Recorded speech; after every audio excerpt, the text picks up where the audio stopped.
आज का ये ट्यूटोरियल बहुत ही इंपॉर्टेंट है। इसे अंत तक देखिएगा क्योंकि ये आपको अगले आने वाले 2 साल के लिए स्टॉक मार्केट में तैयार कर सकता है।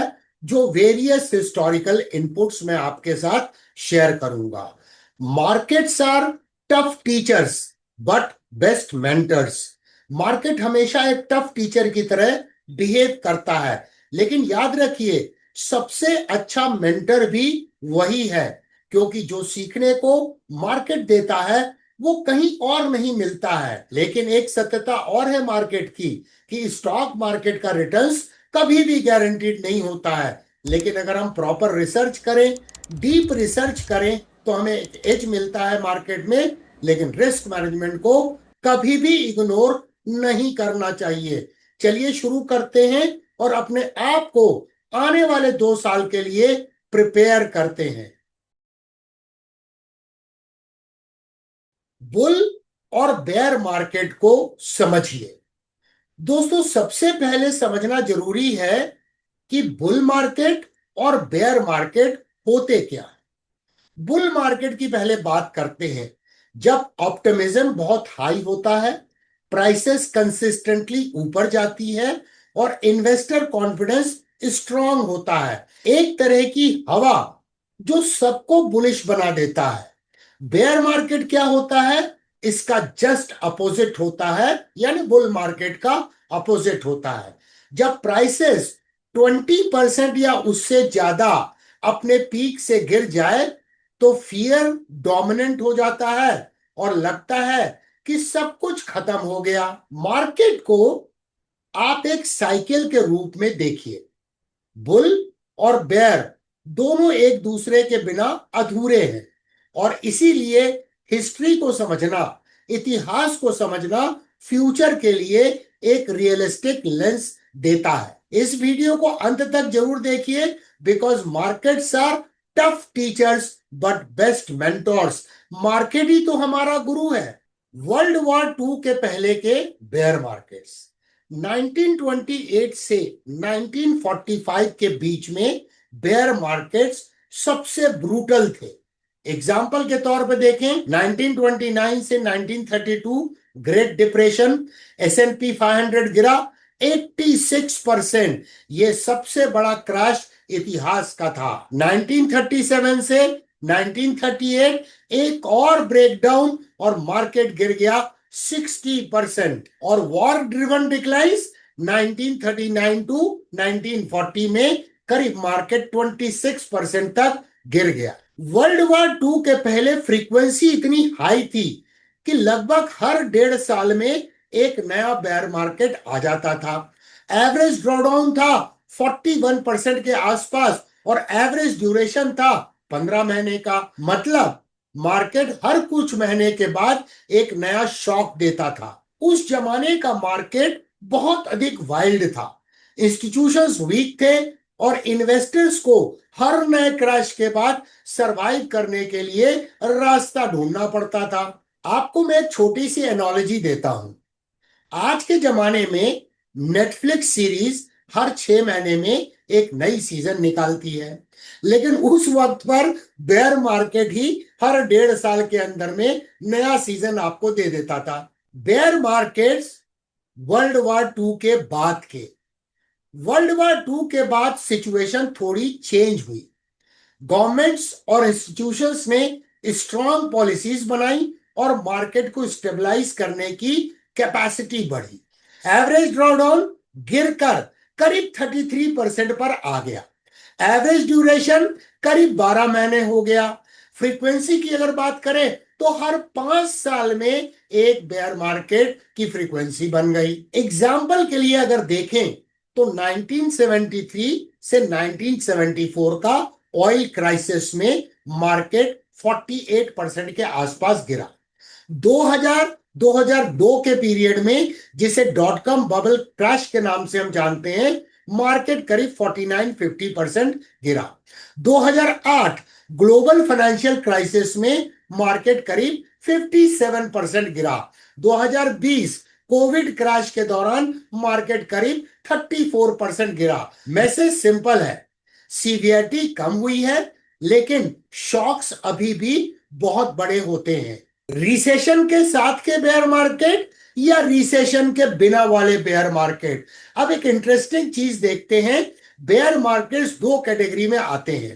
पहला विथ रिसेशन, जैसे 1929, 2008, 2020, यहां एवरेज फॉल जो होता है वो करीब 43% के आसपास होता है और रिकवरी टाइम ज्यादा लगता है। अगर आप 2020 की रिकवरी को केवल एक एक्सेप्शन के रूप में देखें। विदाउट रिसेशन वाले बेयर मार्केट, जैसे 1987 का क्रैश करीब 34%, 1962 का फ्लैश क्रैश करीब 28% का, यहां गिरावट छोटी होती है और बाउंस बैक भी थोड़ा सा फास्ट होता है।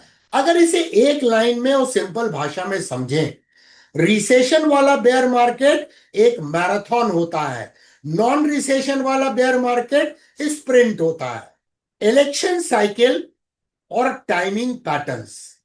यूएस प्रेसिडेंशियल साइकिल के हिसाब से second year, that is mid term election year में सबसे ज्यादा बेयर मार्केट स्टार्ट होते हैं। हिस्ट्री में 7 बार ऐसा हुआ है और अक्टूबर को मार्केट का सबसे डेंजरस मंथ माना जाता है। 1929 का क्रैश और 1987 का ब्लैक मंडे दोनों इस महीने में हुए थे। मिड टर्म इलेक्शन ईयर्स में वोलेटिलिटी हाई होती है, लेकिन इंटरेस्टिंग पार्ट क्या है कि पोस्ट मिड टर्म इलेक्शन के साल में एक मार्केट में अच्छा रिटर्न भी मिलता है, करीब 16% के आसपास का। और दोस्तों एक forward looking note, 1929, 2008, 2020, what is next? आपको याद रखना चाहिए कि 2026 होगा यूएस प्रेसिडेंशियल टर्म का सेकेंड ईयर और हिस्टोरिकली वहीं सबसे ज्यादा बेयर मार्केट्स स्टार्ट होते हैं। उसके बाद 2027 होगा थर्ड ईयर, जहां आमतौर पर मार्केट स्ट्रॉन्ग रिकवरी करता है। मतलब अगले 2-3 साल ग्लोबल इन्वेस्टर्स के लिए एक बहुत क्रूशल होने वाले हैं। यील्ड कर्व इन्वर्जन एक और रिलायबल सिग्नल होता है, यील्ड कर्व का इन्वर्ट होना। हिस्ट्री के हिसाब से जब भी यील्ड कर्व इन्वर्ट होती है तो 6 से 24 महीने के दौरान में रिसेशन आ सकता है। एग्जाम्पल के तौर पे देखें तो 2000 इन्वर्जन के बाद 2001 का रिसेशन, 2007 के इन्वर्जन के बाद 2008 का क्राइसिस, 2019 के इन्वर्जन के बाद 2020 का क्रैश। इसका मतलब क्या हुआ? मार्केट पहले ही समझ जाता है कि मुश्किल वक्त आने वाला है। स्मार्ट इन्वेस्टर्स इसे इग्नोर नहीं करते हैं। वैल्यूएशन के लेसन्स। वैल्यूएशन एक और क्रिटिकल एंगल है। 2000.com बबल के टाइम पर पी करीब 40 के आसपास था और गिरकर टीन्स में आ गया। टीन्स में मतलब 19 के नीचे आ गया। 2008 के क्रैश में पी कंप्रेस होके 13 तक आ गया। निफ्टी 50 भी हर मेजर क्रैश में पीक करता है 27-28 पी मल्टीपल पे और गिर के आ जाता है 12 से 19 टाइम्स पर। तो रूल ऑफ थंब क्या हुआ? बेयर मार्केट का मतलब है वैल्यूएशंस मीन रिवर्ट करते हैं। Case studies on chart. चलिए अब चार्ट पे चलते हैं। ऑन 2008 का बेयर मार्केट जो कि एक ग्लोबल फाइनेंशियल क्राइसिस था, उसको चेक करते हैं S&P 500 एंड निफ्टी 50 पे और ब्रीफली कवर करेंगे 2020 के क्रैश को जो कोविड क्रैश के नाम से जाना जाता है। ये S&P 500 इंडेक्स का मंथली प्राइस चार्ट है। एक्चुअली हमें शॉर्ट टर्म वोलेटिलिटी पे उतना ज़्यादा फोकस नहीं करना चाहिए जितना लॉन्ग टर्म चार्ट के ऊपर में हमें क्लैरिटी मिलती है कि मार्केट में वीकनेस आ गई है क्या, मार्केट ब्रेकडाउन कर रहा है क्या, क्या पॉसिबिलिटी बन सकती है। और केवल सिंगल स्टडी पे हमें बिलीव नहीं करना है, हमें मल्टीपल स्टडीज के द्वारा हमें कंफर्म करना है कि क्या रियली मार्केट में डिस्ट्रीब्यूशन पैटर्न है। तो सबसे पहले 2008 के बेयर मार्केट को देखते हैं। पहले यहाँ पर डबल टॉप का फॉर्मेशन हुआ। ये मंथली चार्ट है इसलिए ये पास में नजर आ रहे हैं। ऑल्दो ये डबल टॉप जो है ये मई 2007 से और सेकंड टॉप जो बना है वो अक्टूबर 2007 में बना है। तो यहाँ पर देखिए डबल टॉप का जो लोएस्ट पॉइंट था, जैसे हम अपेक्स बोलते हैं, वो यहाँ था। इस जगह पे तो डिफेंड हो गया, लार्ज लोअर शैडो बन गई, लेकिन इस जगह पे एक डिसाइसिव ब्रेकडाउन हुआ। सबसे इंपॉर्टेंट बात क्या है कि इस जगह पे जब डिसाइसिव ब्रेकडाउन हुआ तो ये ट्रेंड लाइन जो 2004 से होल्ड कर रही थी और एक डायनेमिक सपोर्ट के रूप में काम कर रही थी, इसका भी ब्रेकडाउन हुआ। तो ये जाके फाइनली कंफर्म हुआ कब जाके, फरवरी 2008 में, कि मार्केट में डिस्ट्रीब्यूशन पैटर्न का ब्रेकडाउन हो गया है, पॉसिबली बेयर मार्केट की शुरुआत हो सकती है। वो और फर्दर कंफर्म कैसे हुआ कि उसके बाद जो पुल बैक हुआ तो ये जो ट्रेंड लाइन है वो एक जो सपोर्ट थी वो अब रेजिस्टेंस थी और मार्केट फिर वहां से रिजेक्ट हो गया। तो हमें कंफर्मेशन कब मिला, मार्केट के पीक से करीब मार्केट में जब ब्रेकडाउन हुआ तो वो लेवल था करीब 13-14% का ड्रॉडाउन था, तब हमें पता लग गया। और उसके बाद देखिए मार्केट में ड्रॉडाउन जो हुआ वो 57% का ड्रॉडाउन हुआ, 56-57% का। तो काफी हद तक हम अपने कैपिटल को प्रोटेक्ट कर सकते थे। और भी कोई स्टडीज थी along with this price action जो कंफर्म कर रही थी। तो यहाँ देखिए आरएसआई पे हम आते हैं। आरएसआई में क्या हुआ, इस जगह पे देखिए डबल टॉप का फॉर्मेशन हुआ, लेकिन यहाँ पर आपको बेरिश डाइवर्जेंस भी नजर आ रहा है। उसके बाद क्या हुआ, जब ये ब्रेकडाउन हुआ, डिसाइसिव ब्रेकडाउन इस डबल टॉप पैटर्न का और इस ट्रेंड लाइन का, आरएसआई 50 के नीचे चला गया। तो ये सारे सिग्नल हैं जो मोमेंटम को इंडिकेट करते हैं। एक और स्टडी मैं आपको बताता हूं, ये देखिए एडीएल लाइन है, एडवांस डिक्लाइन का जो रेशियो होता है उसकी लाइन है। नॉर्मली बुल मार्केट में ये higher highs and higher lows का मार्केट स्ट्रक्चर रहता है। इस जगह पे क्या हुआ, lower highs and lower lows का स्ट्रक्चर बना जब ये ब्रेकडाउन हुआ। तो मल्टीपल सिग्नल 2008 में हमें मिले जो इंडिकेट कर रहे थे कि ब्रेकडाउन हो गया है। अब देखिए इस डाउन के बाद मार्केट गिरता गया और इसके बाद मार्केट में रिकवरी आई और इस जगह देखिए रेजिस्टेंस है। आप उसको लोअर टाइम फ्रेम वीकली और डेली में देखेंगे तो रिवर्सल चार्ट पैटर्न नजर आएगा। तो मार्केट ने एक लो बनाया 666 का और उसको 957 में ये कंफर्म किया कि मार्केट का स्ट्रक्चर चेंज हो रहा है।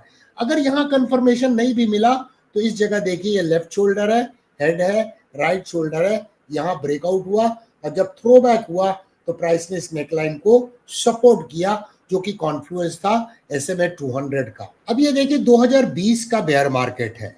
2020 के बेयर मार्केट में भी हम क्या देखते हैं, अगर इसको वीकली और डेली चार्ट में देखेंगे तो आपको यहाँ पर डबल टॉप नजर आएगा और डबल टॉप का ब्रेकडाउन यहाँ पर होता हुआ नजर आ रहा है।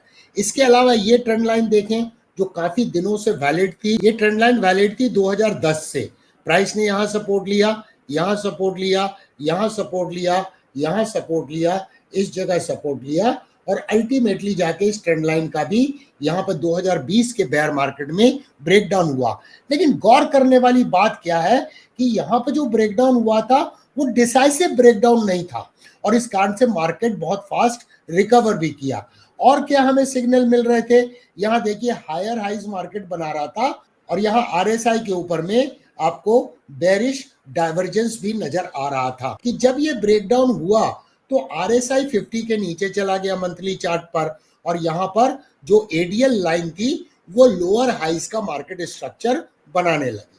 अब हम निफ्टी 50 के मंथली चार्ट को देख रहे हैं, सेम स्टडी करते हैं 2008 और 2020 के बेयर मार्केट की। यहाँ भी देखिए डबल टॉप का फॉर्मेशन है और ये इसका लोएस्ट पॉइंट था जहां ये डिसाइसिव ब्रेकडाउन हुआ और ये ट्रेंड लाइन भी 2004 से वैलिड थी जिसका ब्रेकडाउन हुआ और यहाँ पर भी देखिए आरएसआई 50 के नीचे आ गया और एडीएल लाइन जो थी लोअर हाइज का स्ट्रक्चर बनने लगा। आप शांति से इस वीडियो को देखने के बाद खुद भी स्टडी करके देखिए और उसके बाद देखिए मार्केट में टिपिकल अक्यूमुलेशन फेज बना और ये मार्केट में रिकवरी आती हुई नजर आई, क्योंकि मार्केट जब अक्यूमुलेशन फेज से बाहर आ रहा था तो मल्टीपल बॉटम का फॉर्मेशन कर रहा था और लोअर लोज बनाना इसने बंद कर दिया था। अब इस ट्रेंड लाइन को देखिए, ये 2011-12 से वैलिड थी, प्राइस का सपोर्ट, प्राइस का सपोर्ट, प्राइस का सपोर्ट, प्राइस का सपोर्ट। तो इस तरह से आगे अगर बढ़ते रहेंगे तो 2020 के बेयर मार्केट में इसका ब्रेकडाउन हो गया और यहाँ देखिए डबल टॉप का फॉर्मेशन था जिसका ये लोएस्ट पॉइंट था और उसके बाद यहां पर ब्रेकडाउन होता हुआ नजर आया। RSI 50 के नीचे चला गया। की टेक अवेज समरी ये है, pre world war two frequent और सीवियर बेयर मार्केट आए हैं, average drawdown around 41%। Post world war two कम फ्रीक्वेंट, कम severe, average drawdown 33%। With recession deeper और लॉन्गर फॉल, विदाउट रिसेशन छोटी गिरावट और fast bounce back. Politics, election cycle और यील्ड कर्व अक्सर हिडन सिग्नल्स देते हैं और वैल्यूएशंस हमेशा कंप्रेस होते हैं जब पैनिकी का माहौल होता है। Technicals give clues as seen in the case studies 2008 and 2020 bear markets on S&P 500 and Nifty 50. Reminder, markets are tough teachers but best mentors. Market is our best guru. Conclusion, history हमेशा repeat नहीं होती, लेकिन rhythmic जरूर होती है। आज के investor के लिए सबसे बड़ा लेसन क्या है? पेशेंस, डिसिप्लिन, डीप रिसर्च और रिस्क मैनेजमेंट के बिना मार्केट में सरवाइव करना मुश्किल है।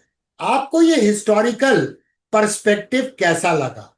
कमेंट करके जरूर बताएं और चार्ट्स पर और डीप डाइव के लिए जीरो टू हीरो सीरीज जरूर देखिए इस चैनल में सेपरेट प्लेलिस्ट के माध्यम से। Learning never stops with DK Sinha.